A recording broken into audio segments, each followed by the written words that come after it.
నమస్తే, welcome to ప్రజా voice Telugu దినపత్రికలో వివిధ జిల్లాలకు సంబంధించిన వార్తా కథనాలను చూసుకునే ప్రయత్నం చేద్దాం. మొదటిగా ప్రజా వాయిస్ ఛానల్లోకి వెళ్ళే ముందు ఎవరైతే ప్రజా వాయిస్ ఛానల్ చూస్తూ ఉన్నారో వాళ్ళందరూ కూడా దయచేసి ఛానల్ని లైక్ చేయండి, షేర్ చేయండి, సబ్స్క్రైబ్ చేయండి. అట్లనే మీరు ప్రజా వాయిస్లోకి ఇట్లా సిరాచుక్క రాయాలనుకుంటే మా వాట్సాప్ నెంబర్ ఏదైతే ఉన్నదో ప్రజా వాయిస్కు సంబంధించిన ఆఫీస్ నెంబరు 9849343720కి వాట్సాప్ ద్వారా సిరాచుక్క అయినా సరే మీ సమస్యలు ఏవైనా ఉన్నాయని కూడా అది తెలియజేయడానికి మా వాట్సాప్కు పంపించండి. అట్లానే ప్రజా వాయిస్ ఛానల్లో కానీ పేపర్లో కానీ రిపోర్టర్గా చేయాలంటే మీ రెజ్యూమ్ ఇట్లా ఫార్వర్డ్ చేయండి. ఒకవేళ ప్రజా వాయిస్ పేపర్ని చూడాలనుకుంటే www.prajavoice.in అని మీ వెబ్సైట్లో ఓపెన్ చేస్తే మీకు ప్రజా వాయిస్ డిజిటల్ పేపర్ అనేది కనిపిస్తూ ఉంటుంది. ఇక నిన్న సీఎం రేవంత్ రెడ్డి ఎక్కడైతే వరద ముప్పు ప్రాంతం ఉందో హైదరాబాద్లో గత కొద్ది రోజులుగా భారీ వర్షాల నేపథ్యంలో అమీర్పేట అతలకుతలం అయిపోయింది. మొత్తం రోడ్లు ఇండ్లకు కూడా వరద నీరు చేరడంతో ఆకస్మిక తనిఖీ చేపట్టారు. నిన్న మొత్తం అక్కడ అధికారులతోని వెళ్ళి ఆ నాళాలు కానీ ఎట్లా ఏంది అనేది మొత్తం పరిశీలించారట. దానికి సంబంధించిన ఏర్పాట్లు కూడా త్వరలోనే పూర్తి చేస్తామని చెప్తా ఉన్నాడు. ఇక ఇది జిల్లాల వార్తలు మనకు 2వ పేజీ నుంచి అందుబాటులో ఉంటాయి. ఒకసారి చూసుకునే ప్రయత్నం చేద్దాం. ఇక మేము ఎవరిని రెచ్చగొట్టాం అని చెప్పేసి రాజ్నాథ్ సింగ్ చేసిన వ్యాఖ్యలు మనకు కనబడుతూ ఉన్నది. ఇక ఇది ఫస్ట్ పేజీకి సంబంధించిన వార్త. ఇక చారగొండ స్వేరోస్ మండల అధ్యక్షుడిగా పాపయ్య నియమితులయ్యారట. ఇక చారగొండ మండల కేంద్రంలో స్వేరోస్ మండల ఎన్నికను ఏకగ్రీవంగా ఎన్నుకున్నారు. అచ్చంపేట నియోజకవర్గ స్వేరోస్ ఇన్ఛార్జ్ రెడ్డపాకుల శివశంకర్ ఆధ్వర్యంలో మండల అధ్యక్షుడిగా పాపయ్యను నియమించారు. ఈ కార్యక్రమానికి ముఖ్య అతిథిగా హాజరైన సీనియర్ స్వేరోస్ నాయకులు నాగేష్ మాట్లాడుతూ గ్రామీణ స్థాయిలో స్వేరోస్ నాయకత్వాన్ని బలోపేతం చేస్తామని అన్నారు. Supreme Swaero doctor RS Praveen Kumar చేపట్టిన జ్ఞాన సమాజ నిర్మాణమే లక్ష్యంగా స్వేరోస్ నాయకులు పనిచేయాలని ఆయన సూచించారట. ఇప్పుడు ఒకప్పుడు బీఎస్పీలో ఉన్నప్పుడు ఆర్ఎస్ ప్రవీణ్ కుమార్ ఉన్నప్పుడు చాలా బలంగా ఈ ప్రయత్నం తీసుకెళ్ళారు. చాలా గ్రామాలకు మండలాలకు స్వేరోస్కు సంబంధించిన విద్యార్థులను వీళ్ళని పెట్టారు. కానీ ఇప్పుడైతే ఆయన ఎప్పుడైతే పార్టీ మారిండో బీఆర్ఎస్ పార్టీకి రాజీనామా చేసారో ఇటు ఆయన గ్రాఫ్ తగ్గినట్టు తెలుస్తూ ఉన్నది. ఇక అక్కడక్కడ స్వేరోస్ అనేది వినబడతా ఉన్నది. కానీ గతంలో వినిపించినంత గొప్పగా అయితే ఇప్పుడు ఆ స్వేరోస్ కానీ ఈ బీఎస్పీ పార్టీ అయితే ఆ పేర్లు అయితే వినిపించని పరిస్థితి కనిపిస్తూ ఉన్నది. ఇక బీసీ బిల్లును అమలు చేయాలి. ఇక సిపిఎం ఆధ్వర్యంలో ధర్నా చేశారట. బీసీ బిల్లును వెంటనే అమలు చేయాలని సిపిఎం రాష్ట్ర కమిటీ సభ్యులు ఇక డబ్బికార్ మల్లేష్ జిల్లా కార్యదర్శి వర్గ సభ్యులు వీరేపల్లి వెంకటేశ్వర్లు డిమాండ్ చేశారు. ఆదివారం స్థానికంగా సిపిఎం ఆధ్వర్యంలో అంబేద్కర్ విగ్రహం వద్ద ధర్నా నిర్వహించారు. ఈ సందర్భంగా వారు మాట్లాడుతూ బీసీ బిల్లును అసెంబ్లీలో ఆమోదించి కేంద్రానికి పంపాలని కేంద్రంలో ఉన్న బీజేపీ ప్రభుత్వం బీసీ బిల్లును ఆమోదించాలన్నారు. వీళ్ళ ప్రయత్నం అయితే వీళ్ళు చేసారు. కాంగ్రెస్ పార్టీ ఆల్రెడీ ప్రయత్నం చేసింది, చట్టసభ చేసేసారు. ఇక్కడ చేసేసి 2 బిల్లును, ఒకటి ఆర్డినెన్స్ కానీ ఒకటి అసెంబ్లీలో తీర్మానం చేసిన బిల్లును 2 కేంద్రానికి పంపించింది. కేంద్రం దగ్గరనే పెండింగ్ ఉంది. వాళ్ళేమో కులగణన జనగణన చేయబడతాం, దాని తర్వాత రిజర్వేషన్లు ప్రకటిస్తామని వాళ్ళు మాట్లాడిన తీరు కనబడతా ఉన్నది. ఇక మరోవైపు తెలంగాణకు సంబంధించిన బీజేపీ కేంద్ర మంత్రి బండి సంజయ్ కిషన్ రెడ్డి ఏం మాట్లాడుతూ ఉన్నారంటే 42% బీసీలకు ఇస్తా అని చెప్పేసి మళ్ళీ అందులో 10% ముస్లింలను ఎందుకు కలిపారు, వాళ్ళని తీసేయరి, మొత్తం 42% ఏదైతే ఉన్నదో అది బీసీలకే అమలు చేయండి, మేము ఖచ్చితంగా దాన్ని ఆమోదించే విధంగా మేము చేపడతాం చర్యలు అని చెప్పేసి వాళ్ళు మాట్లాడుతూ ఉన్న పరిస్థితి. వీళ్ళేమో తీసేయలేరు, ఆ 42% ఇంక్లూడింగ్ ముస్లింలు ఉన్న వాళ్ళను ఆ బిల్లును వాళ్ళు ఆమోదించలేరు. 2 కూడా అట్లనే పెండింగ్లో ఉన్న పరిస్థితి కనబడుతూ ఉన్నది. ఇక టాప్ 3 దిశగా భారత్ అంటే ప్రపంచ 3వ ఆర్థిక వ్యవస్థగా భారత్ ఎదుగుతూ ఉన్నదని చెప్పేసి ఆ వార్త మనకు కనబడుతూ ఉన్నది. ఇక నవదుర్గ మండలి అధ్యక్షులు కటకం గణేష్కు ఘన సన్మానం చేశారట. జగిత్యాల జిల్లా కొరుట్లలోని గణేష్ నవదుర్గ మండలి నూతన అధ్యక్షుడిగా సీనియర్ పాత్రికేయులు కటకం గణేష్ ఏకగ్రీవంగా ఎన్నికయ్యారు. ఈ సందర్భంగా కాంగ్రెస్ పార్టీ సీనియర్ నాయకులు జువాడి కృష్ణారావు ఆదివారం ఆయనను సాల్వతో సత్కరించి ఘనంగా సన్మానించారట. ఈ కార్యక్రమంలో జువాడి కృష్ణారావు మాట్లాడుతూ కటకం గణేష్ 2వసారి అధ్యక్షునిగా ఎన్నిక కావడం ఎంతో సంతోషకరమని అన్నారు. గణేష నవదుర్గ మండలి అధ్యక్షులు అన్నట్టు, అంటే ఈ వినాయకుడికి సంబంధించి అట్లా నవదుర్గానికి సంబంధించిన మండల అధ్యక్షులుగా ఆయన ఎన్నికయ్యారట. ఇక దేశంలో మత వివక్ష లేదు, బీజేపీ రాష్ట్ర అధ్యక్షుడు మాధవ్ మాట్లాడుతున్నారు. దేశంలో మతం ఆధారంగా ప్రజలపై ఎలాంటి వివక్ష చూపడం లేదని, మైనార్టీలకు బీజేపీ వ్యతిరేకమంటూ ప్రతిపక్షాలు తప్పుడు ప్రచారాలు చేస్తున్నాయని ఆ పార్టీ రాష్ట్ర అధ్యక్షుడు పివిఎస్ మాధవ్ అన్నారు. ఆదివారం అన్నమయ్య జిల్లా కేంద్రం రాయచోటిలో బీజేపీ ఆధ్వర్యంలో జరిగిన పలు కార్యక్రమాల్లో పాల్గొన్నారు. సో ఆయన మాట్లాడుతూ ఉన్నారు, దేశంలో మత వివక్ష లేదని చెప్పేసి బీజేపీ రాష్ట్ర అధ్యక్షుడు ఆయన మాట్లాడుతూ ఉన్నాడు. కానీ ఇక మరి దీని మీద వేరే విపక్ష పార్టీలు ఏమన్నా మరి కౌంటర్గా వేస్తాయా, ప్రతిపక్ష పార్టీలు అవి కానీ మరి చూడాలి ఏం మాట్లాడతారు ఏంది అనేది. ఇక భారత్ పై అని చెప్పేసి ఒక వార్త కనబడతా ఉన్నది, మొదటి పేజీకి సంబంధించిన వార్త. ఇక తిరుమలలో జగన్ మేనమామ రాజకీయం, టీటీడీ నిబంధనల ఉల్లంఘన చర్యలు తీసుకునే దిశగా విజిలెన్స్ ఏర్పాటు చేస్తారట. మాజీ సీఎం జగన్ మేనమామ వైసీపీ మాజీ ఎమ్మెల్యే రవీంద్రనాథ్ రెడ్డి ఇక టీటీడీ నిబంధనలు ఉల్లంఘించారు. తిరుమలలో రాజకీయ వ్యాఖ్యలు చేయకూడదనే రూల్స్కు తూట్లు పొడుస్తూ రెచ్చిపోయారు. తిరుమల పవిత్రత దెబ్బతీసేలా ఆయన కొండపై రాజకీయాలు మాట్లాడారు. కూటమి ప్రభుత్వంపై విమర్శలు చేశారు. శ్రీవారిని ఆదివారం దర్శించుకున్న ఆయన అనంతరం ఆలయం ముందు మీడియాతో మాట్లాడారు. మరి ఇక ఇక్కడ ఆల్రెడీ తిరుమల తిరుపతి దేవస్థానం పైన ఎవరు అంటే ఏ రాజకీయ ప్రముఖులు వచ్చినా రాజకీయానికి సంబంధించిన మాటలు మాట్లాడొద్దని ఒక రూల్స్ పెట్టుకున్నారు. అంటే చాలామంది భక్తులు వెళ్తూ ఉంటారు, రాజకీయ ప్రముఖులు వెళ్తూ ఉంటారు, సినీ ప్రముఖులు, బిజినెస్ వీళ్ళందరూ వెళ్తూ ఉంటారు. కాబట్టి సో కేవలం దేవుణ్ణి చూడడానికి అక్కడ దర్శనం చేయడానికి వెళ్ళాలి తప్ప అక్కడికి వెళ్ళి మరి అట్లున్నది ఇట్లున్నది అది ఇది అని చెప్పేసి వాళ్ళు ఇట్లా ఇది అట్లా అని చెప్పేసి గత ప్రభుత్వం గొప్పగా ఉన్నది, ఈ ప్రభుత్వం ఇట్లున్నది అట్లున్నది ఏ విధమైన కూడా రాజకీయానికి సంబంధించిన వ్యాఖ్యలు చేయొద్దని చెప్పేసి అక్కడ రూల్ ఉన్న నేపథ్యంలో ఆయన ఉల్లంఘించారట. ఇక ఆయన మీద ఎలాంటి చర్యలు తీసుకుంటారు అనేది ఇక చూడాలి. ఈయన ఇక మాజీ సీఎం జగన్కు మేనమా అన్నట, మరి ఏం చర్యలు తీసుకుంటారో చూడాలి. ఇప్పటికే ఆయన మీద అగ్గిపాగతో ఉన్నది ఆ ప్రభుత్వం, సీఎం చంద్రబాబు కానీ అక్కడ కూటమి ప్రభుత్వం. మరి ఇక ఈ టైంలో మరి ఆయన రాజకీయ విమర్శలు ఈ విధంగా చేసినంటే, రాజకీయ ప్రస్థానం ఏం చేసినంటే, మరి విరుద్ధంగా మాట్లాడినంటే ఎలాంటి చర్యలు తీసుకుంటుందో ఇక చూడాలి మరి ఆయన మీద. మండల ప్రజా పరిషత్తుపై బీజేపీ జెండా ఎగరవేయాలి, చేవెళ్ల మాజీ ఎమ్మెల్యే కేఎస్ రత్న మాట్లాడుతూ ఉన్నారు. ఇక షవాద్ మండల ఉపాధ్యక్షుడు జక్కని శేఖర్ అధ్యక్షతన షవాద్ గ్రామ పంచాయతీలోని బూత్ నంబర్ 7లో మీటింగ్ ఏర్పాటు నిర్వహించారు. ముఖ్య అతిథిగా మాజీ ఎమ్మెల్యే కేఎస్ రత్నం హాజరయ్యారు. ఈ సందర్భంగా మాజీ ఎమ్మెల్యే కేఎస్ రత్నం మాట్లాడుతూ మండల ప్రజా పరిషత్తుపై బీజేపీ జెండా ఎగరవేసి తీరాలని కోరారట. ఇక ఆయన బీజేపీ జెండా ఎగరవేయాలని చెప్పేసి మండల పరిషత్తుపై ఆయన చెప్తా ఉన్నాడు. ఇక రాబోయే ఎన్నికల నేపథ్యంలో సో మరి వాళ్ళు ఎట్లా వాళ్ళ వ్యూహాలు ఏంది వాళ్ళ కథ ఏందనేది చూడాలి. ఇక బోనాల వేడుకల్లో పాల్గొన్న మాజీ ఎమ్మెల్యే మైనంపల్లి ఎమ్మెల్యే శ్రీ గణేష్ అట. ఈయననేమో మల్కాజ్గిరి మాజీ ఎమ్మెల్యే శ్రీ గణేష్ అంటే కంటోన్మెంట్ ప్రస్తుత ఎమ్మెల్యే. ఇక మల్కాజ్గిరి నియోజకవర్గం గౌతమ్ నగర్ డివిజన్ పరిధిలో ఇక జేఎల్ఎస్ నగరంలో బోనాల పండుగ సందర్భంగా మల్కాజ్గిరి మాజీ MLA Mynampally Hanumantha Rao, cantonment MLA Sri గణేష్లు పాల్గొని అక్కడ ప్రత్యేక పూజలు నిర్వహించారట. అనంతరం వాళ్ళు ఇక పార్టీకి సంబంధించిన వాళ్ళు వచ్చారు కాబట్టి సన్మానించుకున్నారు. కొన్ని వ్యాఖ్యలు చేసినట్టు కనబడుతూ ఉన్నది. ఇది అసలైన ముచ్చట. ఇక పత్తాలేని ఫుడ్ ఇన్స్పెక్టర్ తనిఖీలు చర్యలు శూన్యం. ఇక హోటల్ రెస్టారెంట్లో కుళ్ళిన మాంసం విక్రయాలు, దుకాణాలలో నాణ్యత లేని వస్తువుల విక్రయాలట. ఇక కామారెడ్డి జిల్లాలో ఫుడ్ ఇన్స్పెక్టర్ తనిఖీలు చర్యలు లేవని, ఫుడ్ ఇన్స్పెక్టర్ పత్తా లేకుండా పోయారని విమర్శలు వస్తున్నాయి. హోటల్ రెస్టారెంట్లలో కుళ్ళిన మాంసం ఇక చికెన్ విక్రయాల ఫిర్యాదులు అనేకం వస్తున్నాయి. హోటళ్లలో అపరిశుభ్రత, ఆహార పదార్థాలు అధికంగా అమ్ముతున్నారని ఫిర్యాదులు ఉన్నాయి. కామారెడ్డిలోని షాపులలో నాణ్యత లేని వస్తువులు అమ్ముతున్నారని, అధిక ధరలకు అమ్ముతున్నారని ఫిర్యాదులు ఉన్నాయి. అలాంటి వారిపై తనిఖీలు చర్యలు తీసుకోవడం లేదని విమర్శలు ఉన్నాయట. వాళ్ళకు ఈ ఫుడ్ సేఫ్టీ ఆఫీసర్లు ఈ రాష్ట్రం మొత్తం ఎంతమంది ఉన్నారండి? గట్టి కొడితే 50 మంది కూడా ఉన్నారో లేరు. అంటే ఎన్ని హోటళ్ళు ఉన్నాయి, ఎన్ని రెస్టారెంట్లు ఉన్నాయి, ఎన్ని దుకాణాలు ఉన్నాయి, ఎన్ని పెద్ద పెద్ద హోటళ్ళు ఉన్నాయి. మరి వీటన్నిటిని నిరంతరం చెకింగ్ చేసేందుకు, ఇన్స్పెక్షన్ చేసేందుకు ఎంతమంది ఫుడ్ సేఫ్టీ ఆఫీసర్లు ఉన్నారంటే చాలా దారుణమైన పరిస్థితుల్లో తెలంగాణ ఉన్నది. చాలామంది పాయిజన్ ఫుడ్ తిని, హోటళ్ళ ఫుడ్లు తిని చనిపోయిన వాళ్ళు కూడా ఉన్నారు. అయినా ఈ ప్రభుత్వం సోయికి ఎందుకు వస్తలేదు? ఏదైనా ఇన్సిడెంట్ జరిగితే మొత్తం గందరగోళం చేస్తుంది తప్పితే ఇన్సిడెంట్ ఏది జరగకన్నా ముందు, ఎవరు చనిపోకన్నా ముందు, ఎలాంటి తప్పు జరగకన్నా ముందు అయితే వీళ్ళు ముందు వెళ్ళి చర్యలు తీసుకుని తనిఖీలు చేసే ప్రసక్తి అయితే ఇక్కడ కూడా లేకుండా పోయింది.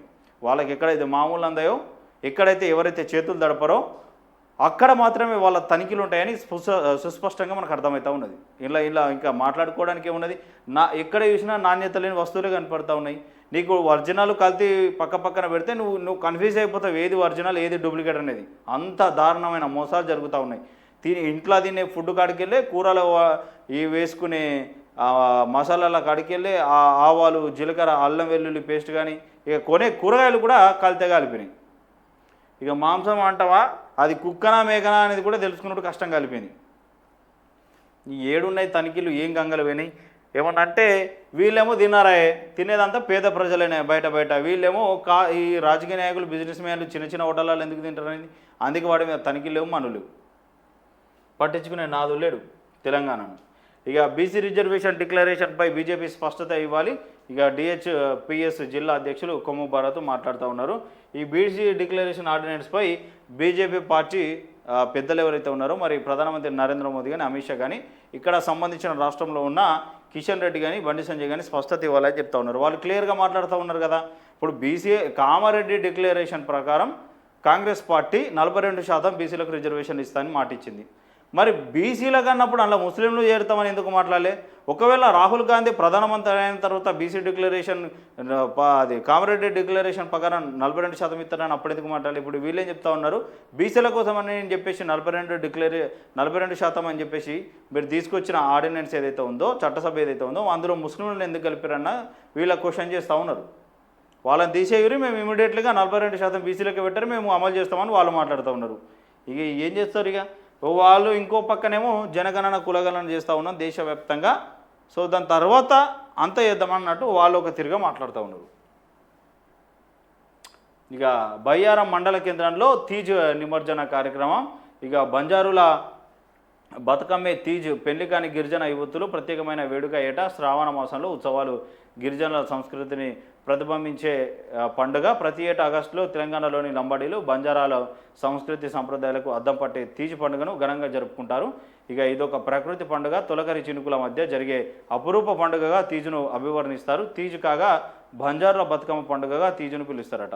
ఇక తీజ్ అంటే ఏంటిదనంటే బంజారులకు 7 దేవతలు ఉన్నారు. వారు తీజ్ బంజారా, ఇక హింగల, మా మెరమ్మ, తొల్జా, దల్వంగన్, కెంకాలి, మసూరి, కన్నె పిల్లలు ప్రధానంగా పెద్దల ఆశీస్సులతో జరుపుకునే పండుగనట. తీజ్ పెళ్ళిడు అమ్మాయిల నాయకత్వంతో మిగతా అమ్మాయిలు కలిసి భక్తి శ్రద్ధలతో జరుపుకుంటారట. సో నాకు కూడా చాలామంది ఈ లంబాడీ సోదరులు ఉన్నారు, ఫ్రెండ్స్ ఉన్నారు చాలామంది. అప్పుడు నేను కూడా ఒక 3-4 సార్లు వాళ్ళ పండగకి వెళ్ళినా, గమ్మత్ జరుపుకుంటారు. అందరు కలిసి ఒకటే దగ్గర వంట చేసుకొని సో వాళ్ళకు సంబంధించిన దేవుళ్ళు పెట్టుకొని వాళ్ళకు సంబంధించిన సాంస్కృతిక సాంప్రదాయాలను పాటిస్తూ సో అందరూ పాల్గొంటారు. అందరూ కలిసి మంచిగా డ్యాన్సులు, వాళ్ళకు సంబంధించిన భాషల పాటలు అవన్నీ చేసుకుంటూ ఉంటారు. ఇది ఎందుకంటే శ్రావణ మాసంలో మనం ఎట్లయితే అమ్మవార్లకు బోనం తీస్తామో, తొలుత బోనాలు ఎట్లా తీస్తామో, వర్షాల కాలంలోనే పాడి పంటలు బాగుండాలి, పశువులు బాగుండాలి, పంటలు మంచిగా వండాలి, ఎలాంటి రోగాలు రావద్దు, చిన్న పెద్ద ఎట్లయితే మనం మొక్కుతూ ఉంటామో సో వాళ్ళ సాంప్రదాయాల ప్రకారం అక్కడ అడవి దేవతలకు వాళ్ళు గొలుచుకునే దేవతలకు అందరూ బాగుండాలి, అంత మంచి జరగాలని చెప్పేసి సో వాళ్ళ ఆధ్వర్యంలో వాళ్ళ సంప్రదాయాలకు సంస్కృతికి తగ్గట్టు వాళ్ళు పండుగలు చేసుకుంటూ ఉంటారు. ఇక ఆధార్ పార్టీ రాష్ట్ర స్థాయి సమావేశం. ఇది ఒక సామాజిక వర్గం పార్టీ కాదు, అందరి పార్టీ ఆధార్ పార్టీ నాయకులట. ఇక నాగర్ కర్నూలు జిల్లా కేంద్రంలో ఆధార్ పార్టీ రాష్ట్ర స్థాయి సమావేశం ఓ ప్రైవేట్ ఫంక్షన్ హాల్లో నాగర్ కర్నూలు పార్లమెంటు ఇన్ఛార్జి శ్రీనివాసులు అధ్యక్షతన నిర్వహించారు. దీనికి ముఖ్య అతిథులుగా ఆధార్ పార్టీ అధ్యక్షులు ఈడ శేషగిరిరావు గౌడ్, జిల్లా అధ్యక్షులు నేరెడ్డి సత్యం హాజరయ్యారట. ఇక ఈ కార్యక్రమానికి BC political JAC Nagar Kurnool జిల్లా అధ్యక్షులు దన్నోజు అరవింద్ చారిని హాజరయ్యారట. సో ఇక వాళ్ళు ఏం మాట్లాడుతూ ఉన్నారంటే ఎట్లా రాబోయే ఎన్నికలలో ఎట్లా ముంగట్టుకోవాలి, ఏం చేయాలి, అభ్యర్థుల్ని పెడితే ఇట్లా గెలిపించుకోవాలన్న విధంగా సో వాళ్ళు మాట్లాడారట. ఇక రోడ్ల మరమ్మతులు లేక ప్రజలకు ఇక్కట్లు. ఎస్ఎన్ఆర్ ఫౌండేషన్ వ్యవస్థాపకురాలు షహీన్ చెప్తా ఉన్నారు. ఇక జోగులాంబ గద్వాల్ జిల్లా సామాజిక కార్యకర్త ఎస్ఎన్ఆర్ ఫౌండేషన్ వ్యవస్థాపకురాలు షహీన్ మాట్లాడుతూ జోగులాంబ గద్వాల జిల్లాలో కురిసిన వర్షాల కారణంగా వాగులు పొంగి పొర్లి గ్రామాల నుంచి ప్రజలు ప్రధాన రహదారులకు వచ్చే మార్గాలన్నీ జలమయ్యాయి. ఎన్నికల సమయంలో వాగులపై వంతెనలు నిర్మిస్తామన్న నాయకులు ప్రస్తుతం నోరు మెదపడం లేదని వాళ్ళు ఎందుకు మాట్లాడతారు? ఎన్నికలు గెలవాలంటే అడ్డగోలుగా హామీలు ఇవ్వాలి. స్కూళ్ళు మంచిగా చేపిస్తామంటారు, గవర్నమెంట్ హాస్పిటల్ మంచిగా చేపిస్తూ అంటారు, రోడ్లు మంచిగా చేపిస్తూ అంటారు, నీళ్ళ వసతులు కల్పిస్తూ అంటారు, అదంటారు ఇలా అంటారు. వాళ్ళ నోరుకు మొక్కాలి. ఎన్నికల టైంలో అద్దు అదుపు ఉండదు, ఏది దొరికితే అదే మాట్లాడతారు, ఎక్కడ పడితే అక్కడ అదే హామీలు ఇస్తారు. ఇక ఆఖరికి తీరా గెలిచిన తర్వాత నిన్ను గెలవడమే బ్రహ్మ కష్టం, నీ ఇంటికి వచ్చే బ్రహ్మ కష్టం. ఇక వాడు అటు వైపు చూస్తాడా అంటే చూడడు. ఎందుకు చూస్తాడు? గెలిచిన తర్వాత వాళ్ళ ధ్యాస అంతా ఎక్కడ కమిషన్లు రావాలి, ఎక్కడ దోసుకోవాలన్న ధ్యాస మీదే ఉంటారు వాళ్ళు. ఇక ప్రజలను మోసం చేయడానికే జనహిత పాదయాత్ర. ఇక బీసీ రిజర్వేషన్లపై కాంగ్రెస్ వైఖరి తెలపాలి. బీఎస్పీ జిల్లా అధ్యక్షుడు ఆకెపోగు రాంబాబు మాట్లాడుతూ ఉన్నారు. జోగులాంబ గద్వాల జిల్లా ఆయిజా పట్టణ కేంద్రంలో ఏర్పాటు చేసిన సమావేశంలో బీఎస్పీ జిల్లా అధ్యక్షులు ఆకెపోగు రాంబాబు మాట్లాడుతూ ప్రజలను మభ్యపెట్టడానికి కాంగ్రెస్ ప్రభుత్వం జనహిత పాదయాత్రను చేపట్టిందని అన్నారు. బీసీలకు 45% రిజర్వేషన్లు రాలేని వారు బీసీలను ముఖ్యమంత్రిని ఎలా చేస్తారని ప్రశ్నించారట. మంచి ప్రశ్నలు వేసిరన్న వాళ్ళు. ఎందుకంటే ఫస్ట్ ఈ కామారెడ్డి డిక్లరేషన్లో అసలు పూర్తి ముచ్చటే చెప్పలేదు. 42% బీసీల కంటే బీసీలు నమ్మిరు, ఓట్లు వేసిరు, వీళ్ళు గద్దెనెక్కిరు, అయిపోయి. ఇప్పుడు ఆ 42%లా ముస్లింలకు 10% అని మళ్ళీ ఇదొక ఫిట్టింగ్ పెట్టారు. ఈ కేంద్ర ప్రభుత్వం ఏం చేస్తూ ఉన్నది, బీజేపీ, మీరు 42% బీసీలకు పెడితే మళ్ళీ ఈ 10% వీళ్ళని ఎందుకు యాడ్ చేస్తారు, వీళ్ళని దియూరి మేము అమలు చేస్తామని వాళ్ళు అంటారు. ఇప్పుడు ఎటు కాకుండా అయిపోయింది. ఈ జనహిత పాదయాత్ర కూడా ఇప్పుడు మరి జాడా లేకుండా అయిపోయింది. వాళ్ళు ఢిల్లీ జంతర్ మంతర్ కానీ వేయరు, ఇక మరి ఆ పాదయాత్ర అటే ఆగిపోయింది. అంతకన్నా ముందు మీనాక్షి నటరాజన్, ఈ టీపీసీసీ అధ్యక్షుడు మహేష్ కుమార్ గౌడ్ వీళ్ళందరూ ఆధ్వర్యంలో జరిగింది. కానీ మరి ఇప్పుడు ఏడికి పోయిందో ఏమో ఆ పాదయాత్ర. ఇక కేఎల్ఐ కాల్వకు గండి, వృధాగా పోతున్న నీరు నాణ్యత లోపం వల్లే కాల్వకు గండి పడ్డదట, నష్టపోతున్న రైతులు. ఎందుకంటే ఈ వర్షపు నీళ్ళను మనం కాపాడుకుంటే ఎండాకాలంలో వేసే ఏసిక పంటలకు కానీ, సో వర్షాలు లేక ఇబ్బంది పడే టైంలో కానీ వాళ్ళ దగ్గర పొలాల దగ్గర తోటలలో మోటార్లు లేని వాళ్ళు ఏం చేస్తారంటే ఈ నీరు మనం పొదుపు చేసుకుంటే ఈ నీళ్లను మనం తీసుకుపోవచ్చు, మన పంటలు పండించుకోవచ్చు. కానీ ఈ వర్షాకాలంలో ఇక వర్షాలు పడుతూ ఉన్నాయి, మరి ఈ నీళ్ళేమో వృధాగా పోతూ ఉన్నాయి. మరి ఎట్లా ఇది? ఇక నాగర్ కర్నూలు జిల్లా వెల్దండ మండలంలోని లచ్చాపురం సమీపంలో కేఎల్ఐ కాల్వకు ఆదివారం తెల్లవారుజామున గండిపడి నీరు వృధాగా పోయిందట. పంట పొలాలకు సాగునీరు అందించే కేఎల్ కాల్వకు ప్రతిసారి నీరు వచ్చినప్పుడల్లా గండి పడుతుందట. రైతులు ఆవేదన చెందుతారు. కాల్వకు గండి పడడంతో వృధాగా నీరు పారుతుందని, దీంతో పంట పొలాల్లో నీటి మునుగుతున్నాయని, రైతులకు ఎలాంటి నష్టం జరగకుండా సంబంధిత అధికారులు ఎమ్మెల్యే చొరవ తీసుకోవాలని, వెంటనే మరమ్మతులు చేయించాలని కోరుతారు. ఈ నీరు భారీగా పోతే పొలాలు డ్యామేజ్ అవుతాయి, నీళ్ళు ఉత్తగా పోతే మళ్ళీ ఏసీకి వేసే పంటలకు నీళ్ళు అందాయి. అదే నీళ్ళు ఉంటే గిట్లా ఏసీకి పంటలు వండే, ఒకవేళ వర్షాలు కొట్టకుండా నివుతులలో నీళ్లు లేకపోయినా ఈ నీళ్లు మనం తీసుకుపోయే అవకాశం ఉంటుంది. కానీ మరి అధికారులు తొందరగా చొరవ చూపి ఆ గండిని పూడ్చే ప్రయత్నం చేయాలి. ఇక ఇది ప్రజాపాలన కాదు, ప్రజలను దోపిడీ చేసే పాలన. పెంచిన బస్సు ఛార్జీలు వెంటనే తగ్గించాలి. ఇక ఎస్ఎఫ్ఐ రంగారెడ్డి జిల్లా ఉపాధ్యక్షులు వడ్ల శ్రీకాంత్ మాట్లాడుతూ ఉన్నారు. రాఖీ పండుగ సందర్భంగా షాద్నగర్ బస్టాండ్లో రద్దీగా కనబడుతున్న జనం ఇదే అదునుగా భావించినటువంటి ప్రభుత్వం టికెట్ల రేటు 50% పెంచి పేద మరియు మధ్యతరగతి కుటుంబాలపై భారం చూపుతుంది. ఒక పక్క కూలీ చేసుకుంటే కానీ గడవలేని జీవితాలు, ప్రభుత్వాలేమో ఈ విధంగా వాళ్ళ దగ్గర నుండి పండుగలను అదునుగా చేసుకొని దోపిడీ చేస్తున్నాయట. వాస్తవం ఇది. ఎందుకంటే రాఖీ కట్టడానికి 80 రూపాయలు ఉన్న బచ్చాజు 140 అయిందట, 100 రూపాయలు ఉన్నది 200 అయిందట. మరి ఇదేం దారుణం? ఉండి మరి పండగలకి పెంచిరు ఒకటేసరి. ఇక నిరుపయోగంగా జోగిపేట రైతు బజార్ నిర్మాణం పూర్తయిన నిరుపయోగం. ఇక కోట్లు ఖర్చు పెట్టిన ప్రయోజనం శూన్యం. పట్టణ ప్రజలకు తప్పని తిప్పలు. మున్సిపల్ నిధులతో పాటు మార్కెట్ కమిటీ నిధులు సైతం దుర్వినియోగం. ఇది జోగిపేట కూరగాయల మార్కెట్ దుస్థితి. మున్సిపల్ వాహనాలకు పార్కింగ్ కేంద్రాలుగా మార్కెట్ తయారైందట. మరి ఇవి కూరగాయల రైతు బజార్ కోసం ఇవన్నీ కట్టిరు. ఆల్రెడీ మళ్ళీ షట్టర్లు వేసిరు, రంగులు వేసిరు, నెంబర్లు పెట్టిరు. ఇప్పుడేమో ఆడ చెత్త బండ్లు పెట్టుకోవడానికి, పార్కింగ్ వేసుకోవడానికి, అంటే గవర్నమెంట్కి సంబంధించిన మున్సిపాలిటీకి సంబంధించిన వాహనాలు పెట్టుకోవడానికే అది పనికొస్తూ ఉన్నారు. మరి వ్యవసాయ మార్కెట్ కట్టి మరి ఈ షట్టర్లు పెట్టి ఆల్రెడీ నెంబర్లు వేసినప్పుడు ఓలయాలకి ఇస్తే అయిపోతుంది కదా, కరెంటు మీటర్లు పెట్టించి. ఎందుకు మరి దాన్ని అట్లా నడిచిపెట్టిరు? ప్రజలకు మెరుగైన సదుపాయాలు, సౌకర్యాలు కల్పించాలన్న ఉద్దేశంతో ప్రభుత్వాలు కోట్ల రూపాయలు ఖర్చు చేస్తుంది. క్షేత్రస్థాయిలో కింది స్థాయి ఉద్యోగుల నిర్లక్ష్యం, అధికారుల పర్యవేక్షణ లేని కారణంగా కోట్లు ఖర్చు చేసి భవనాల నిర్మాణం చేపట్టిన నిరుపయోగంగా ఉంటున్నాయి. ఫలితంగా పట్టణ ప్రజలకు, ఇటు వ్యాపారులకు ఉపయోగం లేకుండా మున్సిపల్ కార్యాలయాలకు పార్కింగ్ కేంద్రంగా మారింది. ఇది ఎక్కడో కాదు, వైద్య ఆరోగ్య శాఖ మంత్రి దామోదర రాజనరసింహ ప్రాతినిధ్యం వహిస్తున్న జోగిపేట నియోజకవర్గంలోని పరిస్థితి. దీనికి సంబంధించిన వివరాలు ఇలా ఉన్నాయి. 2021 జనవరిలో ఇక అప్పటి టీఆర్ఎస్ ప్రభుత్వం 1,27,00,000 వ్యయంతో నిర్మాణం చేపట్టిన రైతు బజార్లు రాష్ట్ర ఆర్థిక శాఖ మంత్రి హరీష్ రావు ప్రారంభించారట. మరి మంచిగానే ఉన్నది చూస్తుంటే. మరి పెద్ద ఎత్తున కూరగాయల మార్కెట్లు మనం రోడ్ల మీద అమ్మితే ఏంటంటే జనాలకు ట్రాఫిక్ ఇబ్బంది, వర్షానికి ఎండకు ఇబ్బంది, కూరగాయలు ఖరాబ్ అయిపోతాయి, రాకపోకలకు ఇబ్బంది అవుతుంది. ఇదేం చేసారు, గవర్నమెంట్ స్థలంలో ఈ రైతు బజార్ అనేది కట్టించారు మంచిగానే స్లాబులు పోసిరు, మంచిగా బంగ్లాలు తయారు చేసిరు, షటర్లు వేసిరు, రంగులు వేసిరు, కరెంటు మీటర్లు కూడా పెట్టించినట్టున్నారు. మంచిగా షటర్ కూడా మంచిగానే తయారు చేసారు. మరి ప్రారంభోత్సవం చేసినాక మరి అక్కడ ఉండే రైతులకు కూరగాయలు అమ్ముకునే వాళ్ళకు కేటాయిస్తే అయిపోతుండే కదా. కలకలాలు ఆడుతుండే రైతంతా, పిచ్చి మొక్కలు విరిగినాయి, మొత్తం ఎక్కడిదక్కడ కచ్చర కాలిపోయింది. ఈ మున్సిపాలిటీల చెత్త వేసుకోవడానికి ఇది సరిపోయింది, చెత్త బండ్లు పెట్టుకోవడానికి. మళ్ళీ ఇది మినిస్టర్ దామోదర రాజనరసింహ ప్రాతినిధ్యం వహిస్తున్న నియోజకవర్గం అంట. ఏం దారుణం ఇది? ఖర్చు పెట్టేందుకు, ప్రజల సొమ్ముతో ఖర్చు పెట్టి అది నిరుపయోగంగా పడివేయడం ఎందుకు, పనికి రాకుండా వేయడం ఎందుకు? ఇక ఎస్ఐ శ్రీనివాసరావు చొరవతో అంతరాష్ట్ర రహదారికి మట్టి తరలింపు రాకపోకలు ప్రారంభమైనాయట. జోగులాంబ గద్వాల జిల్లా అలంపూర్ నియోజకవర్గంలోని ఆయజ పట్టణానికి సమీపంలోని ఆయజ నాగాలే దిన్నే అంతరాష్ట్ర రహదారిపై రాకపోకలు ప్రారంభమై శుక్రవారం రాత్రి నుంచి శనివారం ఉదయం వరకు కురిసిన భారీ వర్షానికి పోగులోని వాగు వరద నీటితో పొంగి ప్రవహించింది. దీంతో తాత్కాలికంగా ఏర్పాట్లు చేసిన అప్రోచ్ రోడ్డుతో పాటు పైపు కల్వర్టుపై వేసిన మట్టి కొట్టుకుపోవడంతో శనివారం నుంచి అంతరాష్ట్ర రహదారికి రాకపోకలు పూర్తిగా నిలిచిపోయినట. ఎస్ఐ గారు తన చొరవతోని మొత్తం మట్టి ఓపించి దీని మీద అటు ఇటు బండ్లు పోయే విధంగా చొరవ తీసుకున్నారట. మంచి విషయమే.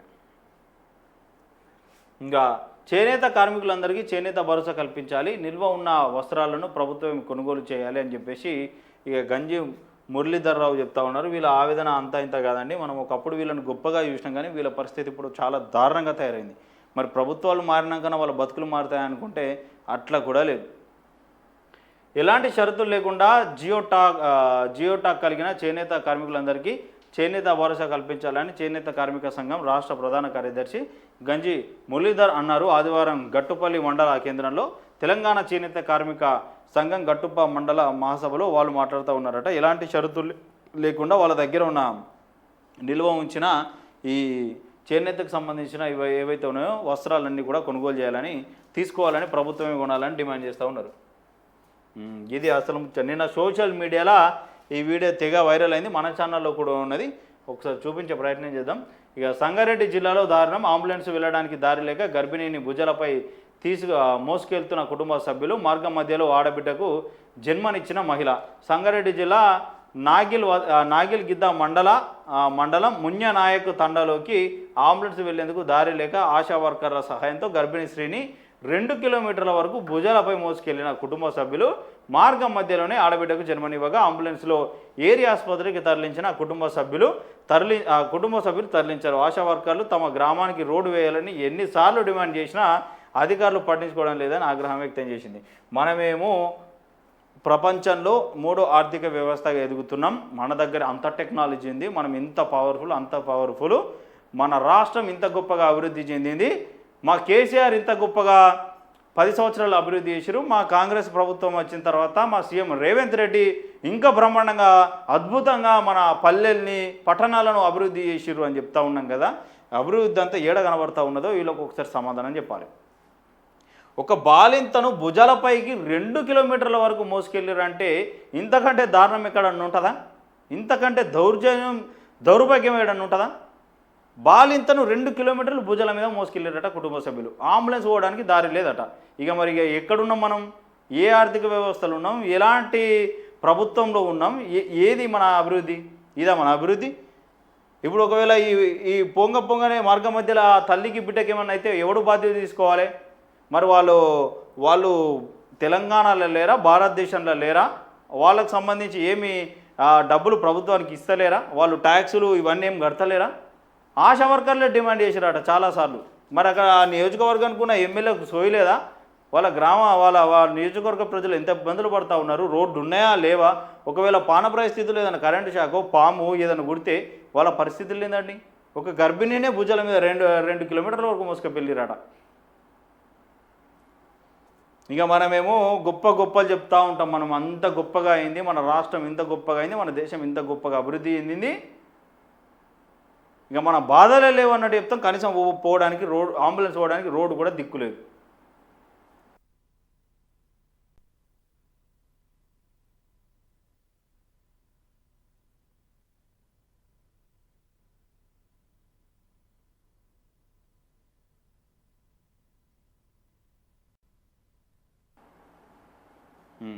ఇక నాగర్ కర్నూలులో వరుస వాహనాల దొంగతనాలు, పోలీసుల సీసీ కెమెరాల పర్యవేక్షణ లోపం, ఆగ్రహం వ్యక్తం చేస్తున్న ప్రజలు.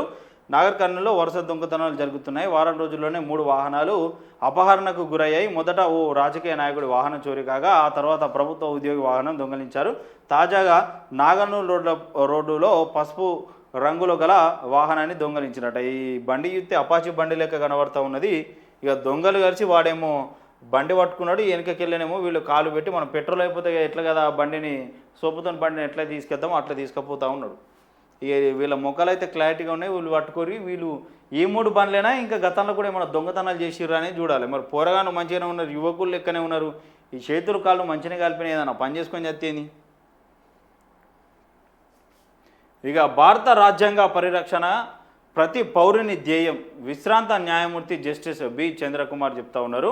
కొరుట్ల పట్టణంలోని సినారే కళా భవనంలో వామపక్షాలు పులే అంబేద్కర్ మైనార్టీ ప్రజా సంఘాల ఐక్యవేదిక సంయుక్తంగా నిర్వహించారు భారత రాజ్యాంగం అవగాహన సదస్సుకు.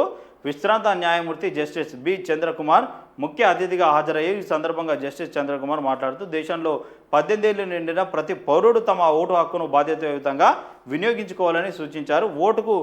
నోటుకు ఓటును అమ్ముకోవద్దని, అది ప్రజాస్వామ్య స్ఫూర్తికి విఘాతమని హితవు పలికారు. రాజ్యాంగం ఎల్లప్పుడూ ప్రజల పక్షాన నిలిచి వారి హక్కులను పరిరక్షిస్తుందని, సమాజ స్థాపన కోసం దేశ ప్రజలందరూ సిద్ధం కావాలని ఆయన పిలుపునిచ్చారు. నిజంగా ఇది గొప్ప మంచి విషయమే. ఎందుకంటే ఒక జస్టిస్గా, ఒక న్యాయమూర్తిగా పనిచేస్తే అనేక రకాల కేసులు వాళ్ళ ముంగడికి వస్తాయి. అనేక రకాలు ఈ ప్రపంచంలో ఉన్న ఎన్ని రకాల కేసులు ఉంటాయి అన్ని రకాల కేసులు వాళ్ళు చూస్తూ ఉంటారు.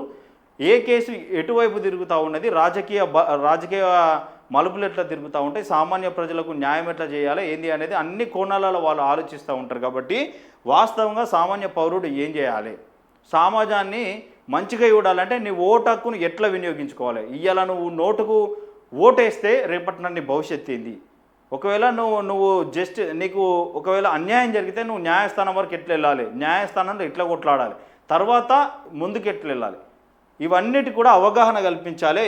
ఇలాంటి కార్యక్రమాలు ఇంకా జరగాలి. ఇంకా జరిగి ప్రజలలో అవగాహన పెంచితే ప్రతి పౌరుడు తమ ఓటు హక్కును మంచిగా న్యాయంగా నాణ్యతతో ఉపయోగించుకుంటాడు. అట్లనే చట్టాల మీద అవగాహన వెలిగితే ఎట్లా మెదలాలే ఏంది అనేది కూడా ఒక సామాన్యుడికి ఎట్లా న్యాయం జరుగుతుంది అనే విధంగా ఆయన ఆలోచన శక్తి పెరుగుతుంది. నిజంగా గొప్ప విషయం సార్.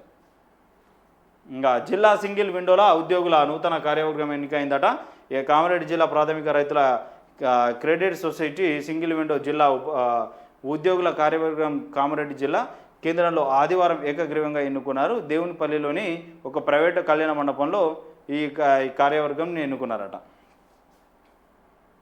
ఇక రాగిలో సంతోషం, ప్రయాణంలో ఇబ్బందులు.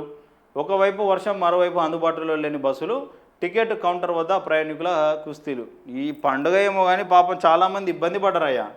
ఎక్కడ పడితే అక్కడ ట్రాఫిక్, ఒక పక్క వర్షం, ఒక పక్క ఛార్జీల మూత, మరో పక్క సరైన వెసులుబాట్లు లేవు, బస్సులు లేవు, ఏ విధమైన వసతులు లేకుండా నానా ఇబ్బందులు పెట్టారు. మరి వీళ్ళకు తెలియదా, మరి రాష్ట్రానికి తెలియదా, రాష్ట్ర సర్కారుకు తెలియదా, మరి రాఖీ పండుగ అయితే ఏటా ఎంతమంది ఊర్లలోకి వెళ్తారు, ఊర్లో నుంచి వాళ్ళు సిటీలకు ఎంతమంది వస్తారు, ఎన్ని బస్సులు అవసరం ఉంటాయి, మరి పోయినసరికంటే ఈసారి ఎక్కెళ్తారా తక్కెళ్తారా అని అంచనాలు ముందుగా వేసుకోరా మీరు?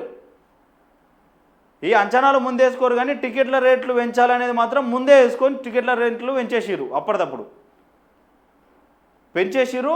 ఇక ఈ బస్సులేమో తక్కువ అయిపోయినాయి, డబ్బులు ఇచ్చి పోదామంటేనేమో బస్సులు లేవు, ఇక్కడ పడితే అక్కడ గుమ్మిగున్న జనాలు, ఫుల్ ట్రాఫిక్, ఒకవైపు వర్షం, మొత్తం బాధుడు ప్రయాణికుల్ని. ఇక పండుగ కొంతమంది అయితే ఇక ఏం పోతావులే అని చెప్పేసి ఏం కడతావు, ఇక ఇన్ని ఇబ్బందులు ఉన్నాక ఏం పోయి కడతామని చెప్పేసి కొంతమంది పాపం రాఖీ పండుగ కూడా ఇండ్లలో కొన్ని పరిస్థితులు ఉన్నాయట. ఇక తిరిగి కలిపోయింది ప్రభుత్వం. మరి ముందే ఏర్పాట్లు చేసుకోవాలి కదా. మరి ఎలక్ట్రికల్ బస్సులు తీసుకొచ్చినాం, ఈ పెట్రోలు డీజిల్ బస్సులు నడుస్తున్నాయి, లగ్జరీలు ఎన్ని పెట్టాలి అన్ని పెట్టాలి, ఎట్లా ఏర్పాటు చేసుకోవాలని ముందే ఉండాలి కదా ఆలోచన. అట్లా లేదు. ఆఖరికి వస్తే పండుగ కోదమన్నోళ్ళు బస్ స్టాండ్కి పోతే వాళ్ళకు ఎక్కడ లేని బాధలు. ఇది మన ప్రజా వయసులో కనిపిస్తున్న డిస్ట్రిక్ట్ ఎడిషన్ అండి. ఇక మీరు ఎవరైనా సిరా చుక్క అని మీ సమస్యలు ఏమైనా ప్రజా వయసు ఛానల్కి తెలియజేయాలంటే పేపర్ పైన వాట్సాప్ నెంబర్ ఉంటుంది. అట్లనే మీరు www.prajavaisu.in అని కొడితే మీకు మా పేపర్ అందుబాటులో వస్తుంది. సో మళ్ళీ చూద్దాం. ఇక రేపు మళ్ళీ ప్రజా వయసులో జిల్లాలకు సంబంధించిన వార్తల్ని మనం మాట్లాడే ప్రయత్నం, చర్చించుకునే ప్రయత్నం చేద్దాం.